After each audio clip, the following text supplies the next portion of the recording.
Back to the bad old days at the weekend as crowd trouble marred the Millwall-Wigan semi-final at Wembley and also the Tyneside derby. Bob, we need radical solutions. Was it crowd trouble?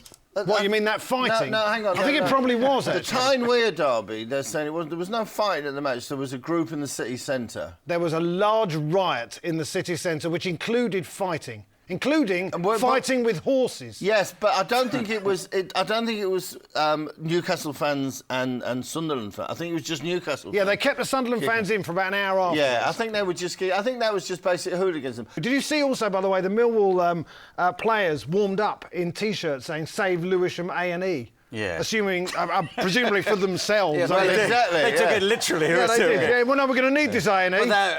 But that's not poorly thought through, isn't it? Because they're not going to be taken from Wembley to Lewisham. No, they were saving Wembley A&E, weren't they? Hooligans who hadn't given enough thought. That's what they should have been worrying Save about. Northwick Park. What about the guy in Newcastle? I mean, we have seen at the weekend a man punching a horse. Yes. This is not something that you see very often. He's somebody who's seen laugh. Blazing Saddles, the movie, and he's kept that thought. Because in that movie, somebody punches a horse. Mongo, indeed. Yeah. There is something about the physiology of a horse with the eyes and the. Well, you want to punch them. They do sometimes look as if they're looking at you. Like, are you looking at me? Like they're giving you a right eye. And they look out sideways. Horses. That's not. Yeah. And if you're standing to one side, they're looking. They're still looking at you. Yeah. But the guy said. I mean, he said he did it in self-defence, which I love in itself. But, I mean, he also covered his face up as well, didn't he? Yeah. Presumably so he didn't get recognised by the horse in the line-up. Exactly. I guess. Yeah. But now he's been in the papers the last few days being pictured with lots of animals, saying how much of an animal lover he is. He says, I feed the foxes over the road. It was fantastic. He wouldn't punch a police dog, would he? Let's face it. Yeah, no, you wouldn't punch a police dog, that's true. Police horses. It's a herbivore. He punches a herbivore, but not something that bites.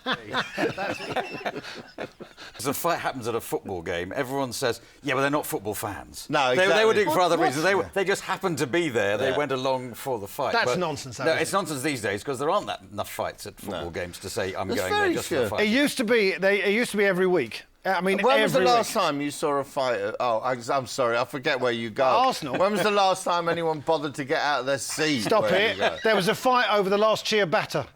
At Arsenal one time, it really kicked off these two. We don't have fights. We don't, but my son tells me sometimes there's some sharp words spoken amongst fans about whether Wenger should stay or go. Sharp words. Quite cutting remarks. There's been sharp words back to the bad old days of sharp words in the 80s.